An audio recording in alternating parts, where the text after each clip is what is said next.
ನಮ್ಮ ಜೀವನದಲ್ಲಿ ನಾವು ಯಾವಾಗಲೂ ಅದು ಸರಿ ಇಲ್ಲ, ಇದು ಸರಿ ಇಲ್ಲ, ಹಾಗಾಗಬೇಕಿತ್ತು, ಹೀಗಾಗಬೇಕಿತ್ತು ಅಂತ ಅವರು ಹಾಗೆ ಇವರು ಹೀಗೆ ಅಂತ ಸದಾ ಗೊಣಗಿಕೊಳ್ಳೋದ್ರಲ್ಲಿ ನಮ್ಮ ಸಮಯವನ್ನು ಹಾಳು ಮಾಡ್ತೇವೆ. ಆದರೆ ಬಹುಶಃ ಆ ವ್ಯಕ್ತಿಯ ಬಗ್ಗೆ ಅಥವಾ ಆ ವಸ್ತುವಿನ ಬಗ್ಗೆ ನಮಗೆ ಜ್ಞಾನವೇ ಇರೋದಿಲ್ಲ. ಆದರೂ ಕೂಡ ಸದಾ ಬೇರೊಬ್ಬರಲ್ಲಿರುವಂತಹ ಋಣಾತ್ಮಕ ಅಂಶಗಳನ್ನು ಹೇಳೋದೇ ನಮ್ಮ ಕೆಲಸ ಆಗಿರುತ್ತೆ. ಹೀಗೆ ಇದೇ ವಿಷಯಕ್ಕೆ ಸಂಬಂಧಪಟ್ಟಾಗಿ ಇವತ್ತೊಂದು ಸುಂದರವಾದ ಕಥೆಯನ್ನು ಹೇಳ್ತೀನಿ. ತಮ್ಮೆಲ್ಲರಿಗೂ ಆತ್ಮೀಯವಾದಂಥ ಸ್ವಾಗತ. 70ರ ದಶಕದಲ್ಲಿ ಅಮೇರಿಕಾದ ನ್ಯೂಯಾರ್ಕ್ ಹತ್ತಿರದ ಆಲ್ಫ್ರೆಡ್ನ ಕಲಾಶಾಲೆಯಲ್ಲಿ ಓದ್ತಿದ್ದಂಥ ಒಬ್ಬ ಯುವಕ ಇದ್ದ. ಅವನ ಹೆಸರು ಪೀಟರ್ ಜೆಂಕಿನ್ಸ್. ಅವನು ಆಲ್ಫ್ರೆಡ್ ವಿಶ್ವವಿದ್ಯಾಲಯದ ಕಲಾಶಾಲೆಯಲ್ಲಿ ಶಿಲ್ಪಕಲೆಯನ್ನು ಅಭ್ಯಾಸ ಮಾಡ್ತಾ ಇದ್ದ. ಅವನಿಗೆ ಯಾಕೋ ಸಮಾಜದ ಬಗ್ಗೆ ತಿರಸ್ಕಾರ, ಅಸಹನೆ, ಯಾವುದೂ ಸರಿಯಿಲ್ಲ ಅನ್ನೋ ಭಾವನೆ ಮನಸ್ಸಿನಲ್ಲಿ ಓಡ್ತು.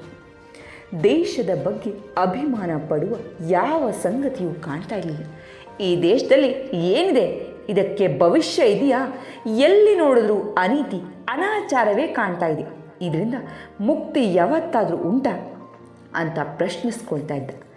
ಅದಕ್ಕೆ ಸರಿಯಾಗಿ ಅವನ ಕೆಲ ಸ್ನೇಹಿತರು ಹಾಗೇ ಇದ್ದರು. ನಮ್ಮ ಜೀವನವೇ ಹಾಗೆ, ನಮ್ಮ ಮನೋಭಾವಕ್ಕೆ ಹೊಂದುವಂಥವರನ್ನೇ ನಾವು ಹುಡುಕೊಂಡು ಹೋಗ್ತೀವಿ. ಜೆಂಕಿನ್ಸ್ ತನ್ನ ದೇಶದ ಬಗ್ಗೆ ಋಣಾತ್ಮಕವಾಗಿ ಚಿಂತಿಸ್ತಾ ಖಿನ್ನನಾಗಿದ್ದ. ಒಂದಿನ ಯಾರೋ ಅವನಿಗೆ ಸರಿಯಾದ ಉಪದೇಶವನ್ನು ನೀಡಿದರು. ನೀನು ಬರೀ ಆಲ್ಫ್ರೆಡ್ನಲ್ಲಿ ಕುಳಿತುಕೊಂಡು ಇಡೀ ದೇಶ ಕೆಟ್ಟು ಹೋಗಿದೆ ಅಂತ ಕೊರೋದು ಇಂಥ ನೀನು ಯಾಕೆ ದೇಶ ಸುತ್ತಿ ಬರಬಾರ್ದು? ಆಗ ನಿನ್ನ ಕಣ್ಣಿಗೆ ದೇಶದ ವಿವಿಧತೆ, ವಿಶೇಷತೆ ಕೂಡ ಕಾಣಿಸಬಹುದು. ಅವನಿಗೂ ಕೂಡ ಅದು ಸರಿ ಅನ್ನಿಸ್ತು. ಪ್ರವಾಸದ ತಯಾರಿ ಮಾಡತೊಡಗ್ತ. ಅವನಿಗೊಂದು ವಿಚಾರ ಹೊಳೆಯಿತು. ತಾನು ರೈಲಿನಲ್ಲಿ, ಬಸ್ನಲ್ಲಿ ಅಥವಾ ವಿಮಾನದಲ್ಲಿ ಪ್ರಯಾಣ ಮಾಡಿದ್ರೆ ಊರು ನೋಡಿದ ಹಾಗೆ ಆಗೋದಿಲ್ಲ. ಸಾಮಾನ್ಯನ ಭೇಟಿಯಾಗಲಿಕ್ಕೆ ಸಾಧ್ಯ ಇಲ್ಲ. ನಿಜವಾದ ಸಂಸ್ಕೃತಿ ತಿಳಿಯೋದಿಲ್ಲ. ನಾನು ನಿಜವಾಗಿಯೂ ದೇಶವನ್ನು ನೋಡಬೇಕಾದ್ರೆ ನಡೆದೇ ಹೋಗಬೇಕು. ಹೀಗೆ ತೀರ್ಮಾನ ಮಾಡಿ ಬೇಕಾದ ವ್ಯವಸ್ಥೆ ಮಾಡಿಕೊಂಡು 1973ರ ಅಕ್ಟೋಬರ್ನಲ್ಲಿ ನ್ಯೂಯಾರ್ಕಿನ ಆಲ್ಫ್ರೆಡ್ನಿಂದ ನಡಿಗೆ ಪ್ರವಾಸವನ್ನು ಆರಂಭಿಸಿದ. ತನ್ನೊಂದಿಗೆ ಸಂಗಾತಿ ಅಂತಾನೆ ಪ್ರೀತಿಯ ನಾಯಿ ಕೂಪರ್ನನ್ನು ಕರೆದುಕೊಂಡು ಹೋದ. 4751 ಮೈಲಿಗಳನ್ನು ನಡೆದು ಸುಮಾರು 35 ಜೊತೆ ಶೂಗಳನ್ನು ಸವಸಿ 1973ರ ಜನವರಿಯಲ್ಲಿ ಆರೆಗಾನ್ದ ಫ್ಲೋರೆನ್ಸ್ನಲ್ಲಿ ಪ್ರವಾಸವನ್ನು ಮುಗಿಸಿದ. ಪ್ರವಾಸ ಮುಗಿದಾಗ ಜೆಂಕಿನ್ಸ್ ಒಬ್ಬ ಹೊಸ ಮನುಷ್ಯನಾಗಿದ್ದ. ದೇಶವನ್ನು ನೋಡಲಿಕ್ಕೆ ಹೊರಟಂಥ ಮನುಷ್ಯ ತನ್ನನ್ನೇ ತಾನು ಶೋಧಿಸಿಕೊಂಡಿದ್ದ. ತನ್ನ ನಿಜವಾದ ರೂಪವನ್ನು ಕಂಡುಕೊಂಡಿದ್ದ. ಅವನಿಗೆ ತನ್ನ ದೇಶದ ಶಕ್ತಿ ಅರಿವಾಗಿತ್ತು. ಈಗ ಕಷ್ಟದಲ್ಲಿ ಜನ ಬದುಕಿದ ರೀತಿಯನ್ನು ಕಂಡ. ದಾರಿದ್ರ್ಯದಲ್ಲಿ ಬೆಂಕಿಯಲ್ಲಿ ಹಾಯ್ದು ಬಂದ ಜೀವನೋತ್ಸಾಹ ಕಳೆದುಕೊಳ್ಳದ ಧೀರರನ್ನು ಕಂಡ.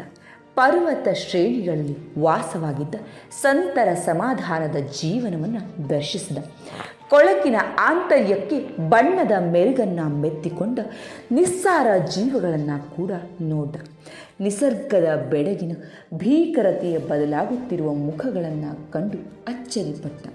ಜನರ ಛಲ, ಗೆಲುವು, ಸಾಧನೆಗಳು, ಸೋಲು, ಪರಿಶ್ರಮಗಳು ಅವನ ಮನಸ್ಸನ್ನು ತುಂಬಿದವು. ಅವನಿಗೆ ತನ್ನ ಜೀವನ ಸಾರ್ಥಕ ಅನ್ನಿಸ್ತು. ದೇಶದ ಬಗ್ಗೆ ಹೆಮ್ಮೆ, ಅಭಿಮಾನಗಳು ಕೂಡ ಮೂಡಿದವು. ತನ್ನ ಪ್ರವಾಸಗಾಥೆಯನ್ನು ಸುಂದರ ಪುಸ್ತಕವಾಗಿ ಹೊರತಂದ. ಅದರ ಹೆಸರು ಎ ವಾಕ್ ಅಕ್ರಾಸ್ ಅಮೇರಿಕಾ. ಅಮೇರಿಕಾದ ಸುತ್ತ ಒಂದು ನಡಿಗೆ. ಆತ್ಮೀಯರೇ, ಈ ಕತೆ ಎಷ್ಟು ಅರ್ಥಪೂರ್ಣ ನೋಡಿ. ನಮ್ಮ ದೇಶದಲ್ಲೂ ಕೂಡ ಅನೇಕರು ಈ ರೀತಿ ಇದ್ದಾರೆ. ಅವರಿಗೆ ದೇಶದ ಬಗ್ಗೆ ಪ್ರೀತಿ, ಗೌರವಗಳಿಲ್ಲ. ಇದು ದೇಶಕ್ಕೆ ಅಂತ ಅಂದ್ಕೊಂಡು ಸರಿ, ಊರಿಗೆ ಅಂತ ಅಂದ್ಕೊಂಡ್ರು ಸರಿ. ಅಯ್ಯೋ, ನಮ್ಮ ದೇಶ ಅಥವಾ ನಮ್ಮ ಊರು ಉದ್ಧಾರ ಆಗೋದಿಲ್ಲ ಅಂತಲೂ ಬೇರೆ ಊರು ಅಥವಾ ಬೇರೆ ದೇಶದ ಕಥೆಯನ್ನು ಕೇಳಿ ನಮ್ಮ ದೇಶದಲ್ಲಿರುವಷ್ಟು ಕೊಳಕು ಊರಿನಲ್ಲಿರುವಷ್ಟು ಅವ್ಯವಸ್ಥೆ ಮತ್ತೆಲ್ಲೂ ಇಲ್ಲ ಅಂತ ಹೇಳ್ತಾನೆ ಇರ್ತಾರೆ ಮತ್ತು ಭಾವಿಸ್ತಾ ಇರ್ತಾರೆ. ಅಂಥವರು ಒಂದು ಸಲ ನಮ್ಮ ದೇಶದ ಪ್ರದಕ್ಷಿಣೆಯನ್ನು ಮಾಡಬೇಕು. ಆಗ ಅವರಿಗೆ ನಮ್ಮ ದೇಶದ ಹಿರಿಮೆ ಗೊತ್ತಾಗತ್ತೆ.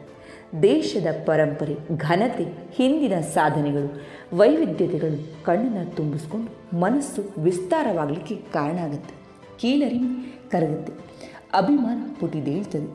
ನಾವು ಅಂಥ ದೇಶದ ಪರಂಪರೆಯ ವಾರಸುದಾರರು ಅನ್ನೋ ಹೆಮ್ಮೆ ನಮಗಾಗತ್ತೆ. ಕತೆ ಇಷ್ಟ ಆಯಿತು, ಅರ್ಥ ಕೂಡ ಆಯಿತು ಅಂತ ಭಾವಿಸ್ತೀನಿ. ಇದು ಕೇವಲ ದೇಶಕ್ಕೆ ಅಥವಾ ಊರಿಗೆ ಮಾತ್ರ ಸಂಬಂಧಪಟ್ಟಿರೋದಿಲ್ಲ. ನಾವು ಕೂಡ ಎಷ್ಟೋ ವ್ಯಕ್ತಿಗಳನ್ನು ಹೀಗೆ ಕಾಣ್ತೀವಿ. ಅವರಲ್ಲಿರುವ ನ್ಯೂನ್ಯತೆಗಳ ಬಗ್ಗೆ ಮಾತ್ರ ಆಲೋಚಿಸ್ತಾ ಇರ್ತೀವಿ. ವಾಸ್ತವಿಕವಾಗಿ ಹಲವಾರು ರೀತಿಯಲ್ಲಿ ಧನಾತ್ಮಕ ಅಂಶಗಳು ಕೂಡ ಪ್ರತಿಯೊಬ್ಬ ವ್ಯಕ್ತಿಯಲ್ಲೂ ಕೂಡ ಇರುತ್ತೆ. ಅಂಥದ್ರ ಬಗ್ಗೆ ಹೆಚ್ಚು ಆಲೋಚಿಸ್ತಾ ಇದ್ದರೆ ಎಷ್ಟು ಚಂದ ಅಲ್ವಾ? ಕತೆ ಇಷ್ಟ ಆಯಿತು, ಅರ್ಥ ಕೂಡ ಆಯಿತು ಅಂತ ಭಾವಿಸ್ತೀನಿ. ಮೊದಲನೇ ಬಾರಿಗೆ ನಮ್ಮ ಚಾನೆಲನ್ನು ನೋಡ್ತಾ ಇದ್ದರೆ ತಪ್ಪದೇ ಸಬ್ಸ್ಕ್ರೈಬ್ ಮಾಡಿ, ಲೈಕ್ ಮಾಡಿ,